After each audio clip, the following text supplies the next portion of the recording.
Hello, everyone. Good morning. Welcome to today's session with Professor Salil Kanhere. I'm really excited about presenting Professor Kanhere's work today, actually, because it's really cutting edge work. Just to give a quick introduction to him, he's worked in the US and he's a professor here at University of New South Wales and a member of IFCyber. He's done a plethora of work looking at Internet of Things, cyber physical systems, blockchain, pervasive computing, machine learning. I mean, I don't know if you ever sleep at night, Salil. And I'm really excited about this talk because I did work with a big group of people many years ago on looking at this identification, with looking at the body as well as psychological factors. And just even reading Salil's abstract, I can see that the science has moved on an awful lot, and it's really important work for us all to know about. So I'm really excited to present Salil's work. Just so people know, I'd love people to be asking questions in the Q&A section rather than the chat section, if that's okay. And at the end of Salil's talk, I will ask Salil your questions for you. So thank you very much. I'm passing it over to you, Professor Kanhere. Thank you, Monica and Kirsty, for organizing this, and of course, IFCyber, for giving me the opportunity.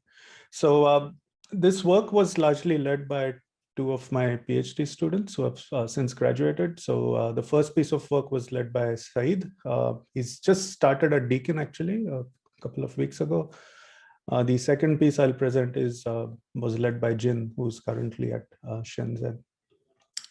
So the context of this work largely is, as Monica mentioned, pervasive computing, right? So the sort of father of pervasive or ubiquitous computing is generally referred to as Dr. Mark Weiser. He was at Xerox PARC, and he came up with this notion that you would have all these sensors or what we call IoT devices embedded everywhere, which would be collecting all sorts of ambient information, which can then get analyzed and processed, and certain actions can then be manifested in our environment. And the key point he was making was all of this should just exist without us noticing it. So essentially the pervasive computing infrastructure becomes embedded in our ambient spaces.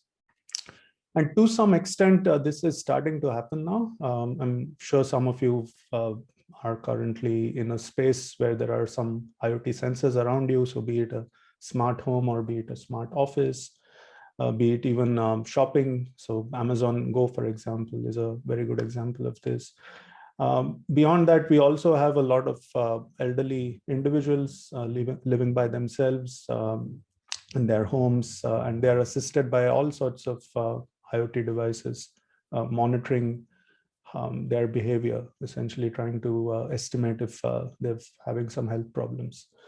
So broadly speaking, you can sort of, the way I'll pitch this talk is two settings, right? So we have a typical setting, which most of us are very familiar with. So when we are entering a secure space, be it an office building, be it your housing complex or so on and so forth, you typically need some way to authenticate yourself before you are given access to that space.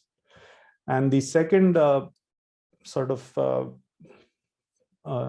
domain that I'll be exploring is more of a smart home or a smart space setting, where we are increasingly seeing applications where we want to personalize these spaces, right, based on our personal desires. So for example, if you're in a room and you want the lighting to be set in a certain way, you want the air conditioning to be set in a certain way, and so on. And then similarly, you have scenarios where, as I mentioned earlier, you might have elderly people who need some assistance for living by themselves.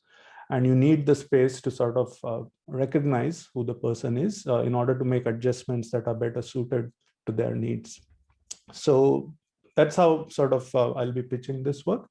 Now, where are we at currently, right? So if you look at that first scenario where we are trying to enter spaces, I mean, most of these things have been in existence for years, right? I mean, in many buildings today, we still use swipe cards, right? And as we all know, I mean, we are all cybersecurity researchers, so we kind of know that's not a very secure way to access these spaces, or even PIN codes for that matter. We are seeing some sort of new technologies being used, so things like smart locks and so on and so forth. But again, we've found a lot of problems with all of these because they can be hacked and so on and so forth. There's also a fair bit of biometrics now being used. I mean, all of us use that on our phones, for example. So of course, fingerprints have been around for some time now. However, it's not too hard to actually fake fingerprints. There's lots of YouTube videos you can find. This is something I picked off YouTube, where they'll show you how to actually fake someone's fingerprint, and it works for the most part, right? There's also face recognition, again, used on phones and various other scenarios. And again, hackers have shown that this can be manipulated using pictures and sort of creating masks and so on and so forth. Another technology that's coming up is iris scanning, where the idea is to scan the iris of your eye. It's been used in some niche phones, and this also has been shown to be prone to hacks. So in this first piece of work, I'll be focusing on this setting where we are trying to get access to a particular sort of space or a device, for example. And in that context, we presented earlier this year this work called vein ID. So the idea is that we are trying to use vein patterns to identify individuals. Now, this work did get picked up in the media, so you see some snapshots here of the work appearing in CNN, New Scientist, and even got to go on ABC radio here and talk about this. So the contribution really was to demonstrate that we can use vein patterns to identify individuals, and mainly we can do this on commodity hardware. So in the past, there has been work on this, but that requires a lot more specialized hardware than what we were trying to do.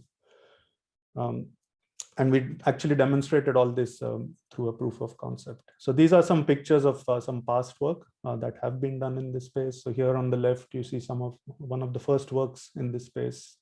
And this is a very complex piece of hardware. It's got like 48 infrared LEDs and a CCD camera. And then we've noticed there are some banks, for example, that are using some of this technology. But again, all of this is fairly proprietary, and it's specially designed for their purposes. So what we really wanted to explore was, okay, we are seeing a lot of depth cameras now appearing on the market for various reasons, because they've got the fact that these cameras give you the depth of what you're capturing can be very useful for all sorts of computer vision applications, right? So a very good example is collision avoidance in autonomous vehicles.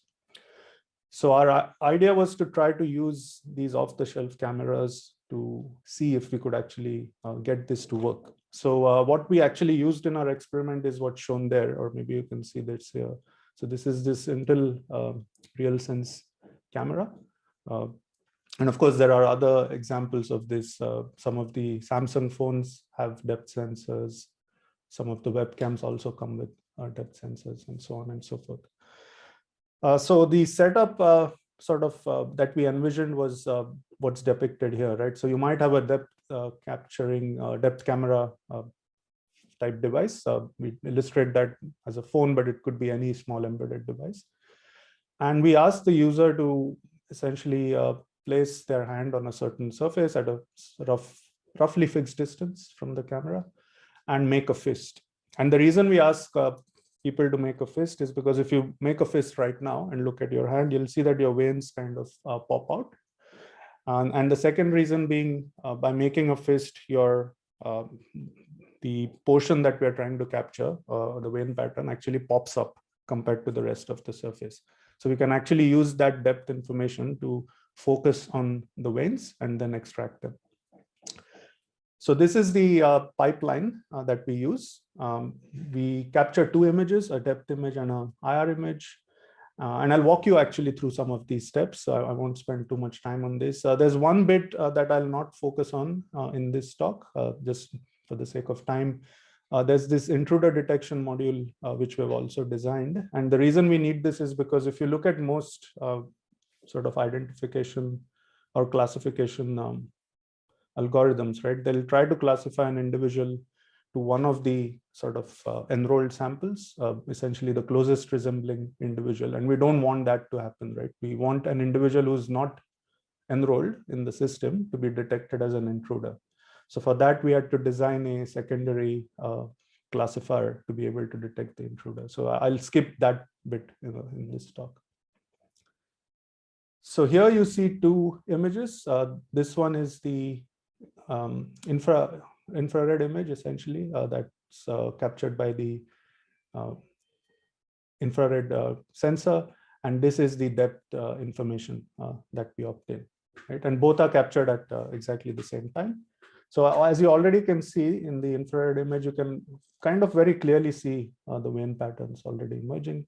And here we are just seeing some depth information. And I mean, it's a bit hard to see here, but this dark part is sort of indicating that it's raised compared to the rest of the surface. So we use some very simple heuristics to be able to focus on the region of interest, which is the vein patterns that we are trying to extract. And we try to estimate the hand boundary. So this is all done based on the depth information, because it's fairly straightforward to do this using some simple thresholds. And then we can exclusively focus on the hand boundary and remove the rest of the image. Now, once we do that, we need to zoom in and pick out the exact vein patterns. So here again, we leverage the fact that the veins are illuminated in a different way by the infrared image. So the pixel values corresponding to the specific veins in the picture are less than the values of the adjacent pixels that do not contain the veins, because the blood in the veins actually attenuates the infrared light differently compared to the other tissues in your arms. So that allows us to essentially extract out the vein patterns by just looking at the pixel values. So I won't go into the actual algorithm, but essentially we just create squares and we try to estimate the average, and based on that we can extract out the vein. So this is actually the output of this algorithm, where you already see the vein pattern sort of emerging very nicely, but however, it's still fairly noisy because you can't directly use this for identification. Next, we focus on connected components. This is again a very standard computer vision algorithm. I won't get into all the details here, but the idea being you try to find a connected pattern in that noisy image. And you'll see that the most dominant one essentially is the one that contains this whole sequence of veins on your arms. So we can then use this connected component algorithm to extract out that particular vein pattern. Now, in terms of the usage of this system, just like any other pattern, I mean, any other authentication system, right? We expect that users who are using the system will have to enroll and give some samples of their veins, just like you do when you're setting up your phone, right? You sort of have to give the system a few samples of your fingerprint. So similarly, we assume you would go through a training phase where we would collect a few samples from the users, and then the next, all of those images would go through that same pipeline, and now we need to do the actual identification, right? So we need to identify this test pattern and match it against one of the individuals who's enrolled. So for that, we use machine learning, and in particular, we by looking at various algorithms, we chose to use deep learning. And we actually tried out two algorithms, the first one being CNN, which you see here. Now, again, I won't go into all the nitty-gritty of this pipeline. This is I mean, as with most deep learning work, this is something you kind of trial and sort of adjust based on the results you're getting. So here we have the input layer, which is the image, the depth image that you saw from the previous, the vein pattern actually from that you saw from the previous slide, which is then passed through a convolutional layer. There's a ReLU layer following that. There's a pooling layer, and then we repeat that same sequence. The output of this second pooling layer is basically the local features that are learned from the different parts of the vein pattern. So what we're trying to do is essentially determine the features that allow us to uniquely identify individuals. And then we feed those, we sort of unflatten them into a large vector and feed it to these sequence of 4 fully connected layers. And the output layer is just the classifier essentially. So that's the number of people who are being enrolled in the system. So in our case, as I'll talk of later, we've used 35 subjects. So as you notice here, the output layer, the size of this is 35. And this is essentially, it uses a softmax activation function to compute the probability for each user in the enrolled set. A second model that we also tested is what's called a stacked autoencoder. So this is basically an unsupervised learner. It reconstructs the input at the output, achieving a minimal mean square error. And here we actually found that having a second autoencoder, so you notice there are 2 autoencoders back to back, helped us improve the accuracy. We also use a softmax layer, and then the output is, as shown earlier, of the size of the number of users enrolled. So experiments. Now, the thing here is we couldn't use any existing data sets. There are some data sets out there which capture Wayne patterns, but they're captured using much more sophisticated hardware than what we were after. So we couldn't just use those because that sort of defeats the whole purpose. Our idea was to use off-the-shelf equipment. So we had to collect our own data. And if you have done some of these kind of experiments, you may appreciate it's very hard to actually do this at a very large scale. So certainly, I mean, 35 users is perhaps not a lot, but I think this is the best we could do in those circumstances. In fact, this was just as lockdown was happening last year. So that, in fact, created lots of problems for us, but we just managed to get this data out before everything closed down. So that shows you some of the statistics of the users. These are mainly people working at university, all from different countries. And one interesting thing we found was the patterns that we were extracting, they were kind of independent of skin color and things like that, because that has no bearing on these images that are captured here through the infrared camera. So that was a good finding. And we collected 500 images per volunteer. We simply sort of showed them how to collect the data, and they were free to sort of move their hand around a little bit. We didn't really enforce that they have to keep it at a very specific spot and so on and so forth. So it was kind of, we were trying to capture a more natural setting of where this system could be used. The module, most of the Wayne extraction was done on MATLAB, but all the machine learning was just done on a standard laptop and GPU cluster. So we actually found very high accuracy. So these are what are called ROC curves, right? So you see all the ROC curves are around the top left corner. So and as you see here, the accuracy is almost 100%, precision and recall is also almost 100%, and the F1 score is 99%. So this is a very good result for that particular data set. And in terms of the time taken to train and test the system, so this is sort of comparing the results for the 2 models I showed you on 2 different pieces of hardware. So obviously on a standard laptop, it takes a little longer, of course, to train it. However, training, even in an sort of pervasive computing environment, right, you could still do the training offline because that's not something you need to do online. So if you could imagine that training could happen on a sophisticated GPU server. The testing, however, could still take place on an embedded device. So for example, here, even on a simple laptop, not just a basic laptop that all of us use, we were able to show that the detection can happen in less than a second with both models. Okay. So yeah, there's a bunch of other results in the paper, so I won't bore you with all of that. You can certainly look up the paper or reach out to me if you're interested. So I'll move now to the second bit of the work. So this was more sort of a single shot authentication, if you may.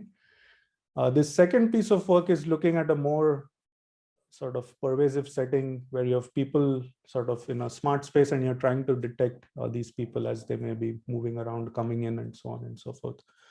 So this work, we've actually gone through 2 iterations of this. The first very preliminary work was published about 3 years ago, this paper called Wi-Fi ID. And since then, we've been doing a lot of refinements. And the work I will present today is this refined work that you see here.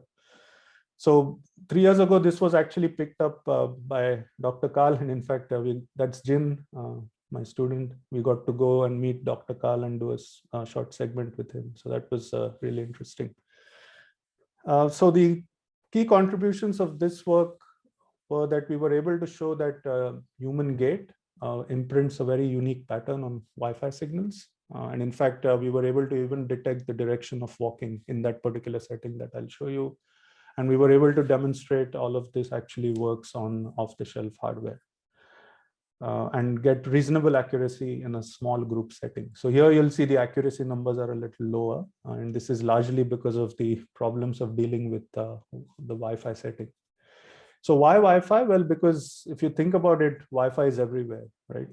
It's all around in your living spaces, in your workspaces, in shopping centers, anywhere you go, there's Wi-Fi, right? So this, for example, shows you a screenshot of the access points I see in my apartment, right? And it's very typical to what you might see where you live, right?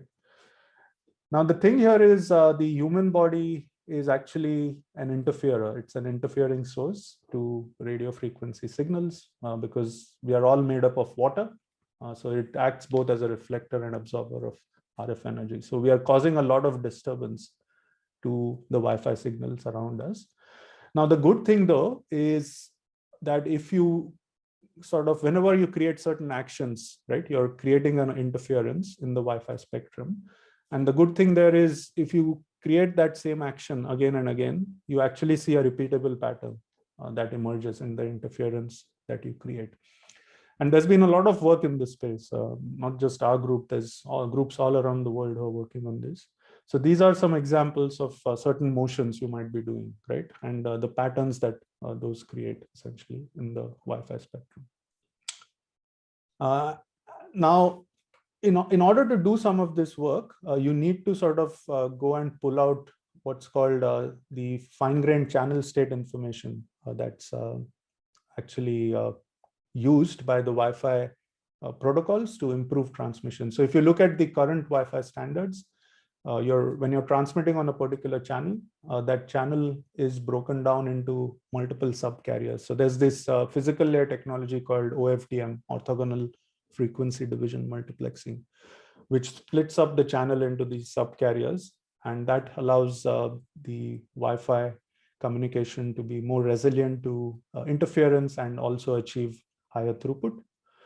And in addition, most equipment these days is also fitted with multiple antennas. So again, that allows the Wi-Fi technology to leverage these simultaneous transmissions to increase the data rate, right? What that means from our perspective is that you can capture a lot of this fine-grained information, this channel state information. So the amplitude and phase of these subcarriers can actually be recorded. So in our work, we were using 30 subcarriers. That's why you see the number 30 here.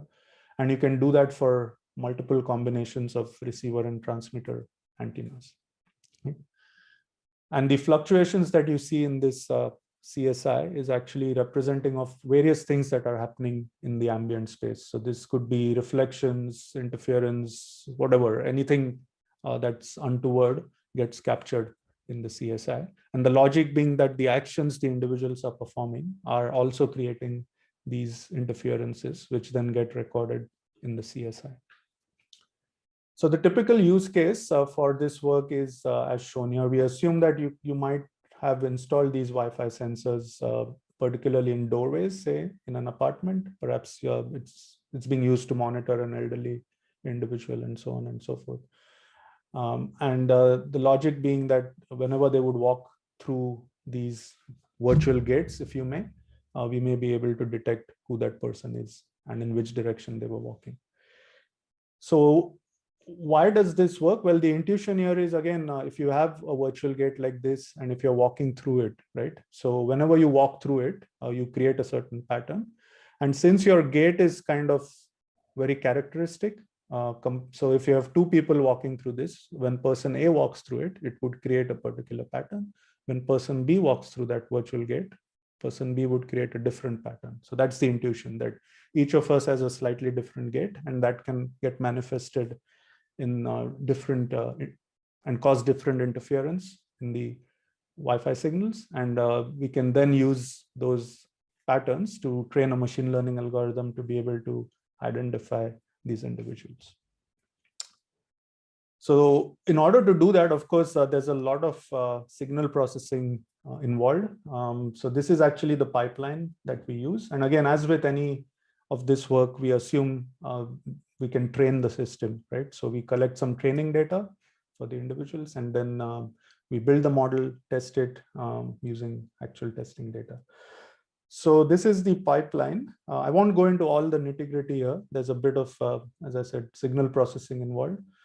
So we capture the signals in that particular setting that I showed you. Then we do some silence removal, essentially, which allows us to just zoom in on this pattern here, where the signal is most dominant as the person walks. Then we actually estimate the direction of walking. We can actually, our system can tell if the person is moving left to right or right to left based on the variations in the signal.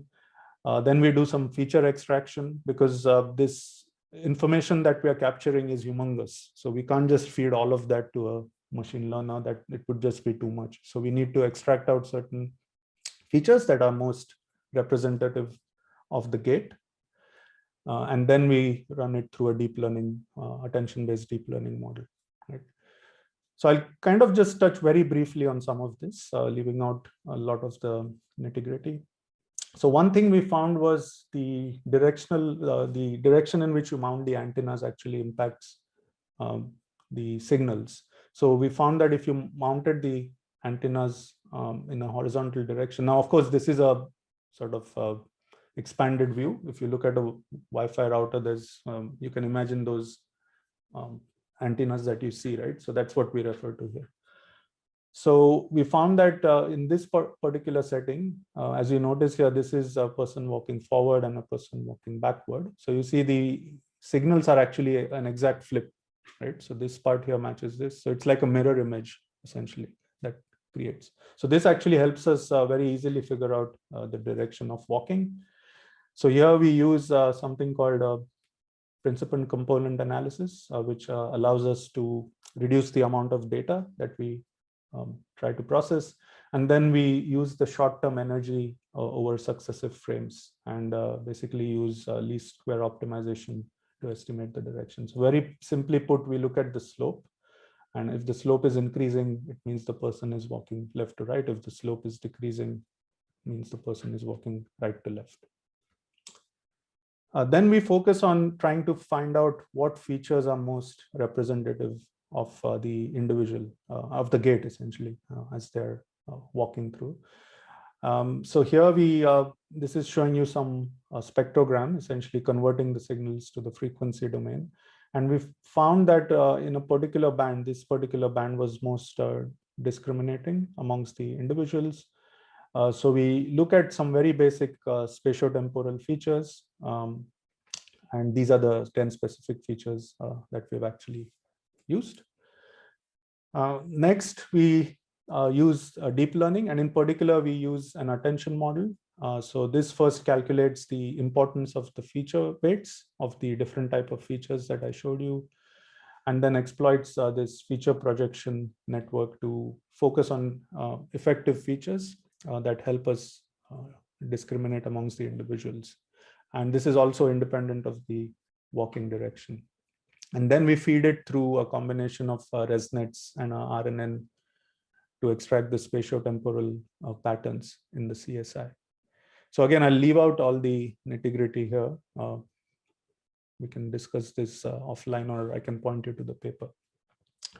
Now, in terms of the experiments, again, this was restricted to a university setting.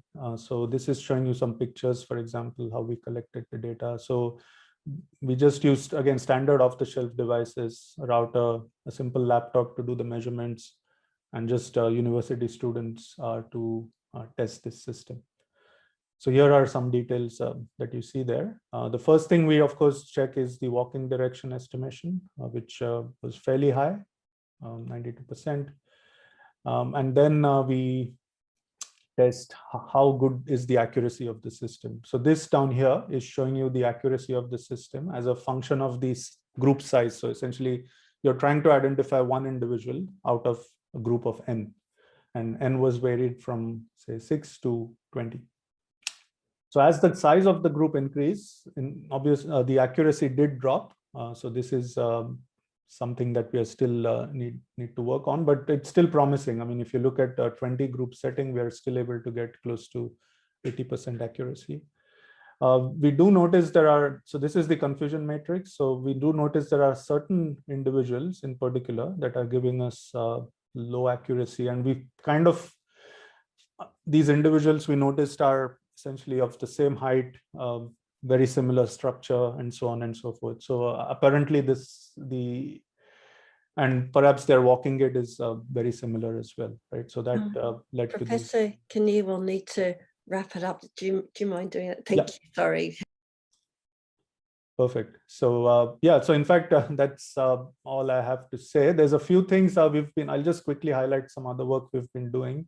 So with this wireless stuff, we've been able to show that we could actually monitor your breathing rate in a restricted setting. We have also done a lot of work on using these patterns to do second factor authentication. So for example, if you ask an individual to sign their signature in the air, right, that also could be picked up through the disturbance they cause. And we are able to actually recognize the individual by doing that. We were able to also show we can detect your cardiopulmonary activity in this context. So few last words here. So there are certainly a lot of pervasive computing applications emerging, which require us to know the identity of the individuals. And in these sort of settings, it is highly desirable to do authentication in a non-intrusive manner. So I think that's where this whole idea of using Wi-Fi signals is very attractive. But of course, there's a lot more to be done. So for example, all our systems assume that there's a single person in that room, right? As soon as you have multiple people, the system doesn't work. So there's a lot more work to be done to make this work in a real practical setting. Of course, testing it out with larger users would also be nice. And then the flip side of all this is the privacy, right? Given that all of this can happen without the individual even knowing that it's happening, there are certainly some privacy discussions to be had around it. So yeah, thank you. Thanks for your attention. Thanks for your time. Happy to take any questions or comments. Professor Kanhere, thank you so much for such an excellent talk and showing us your cutting edge research with you and your team. It was really, really interesting. And I know there's probably a lot more we can learn from you. And I look forward to that in the future as well.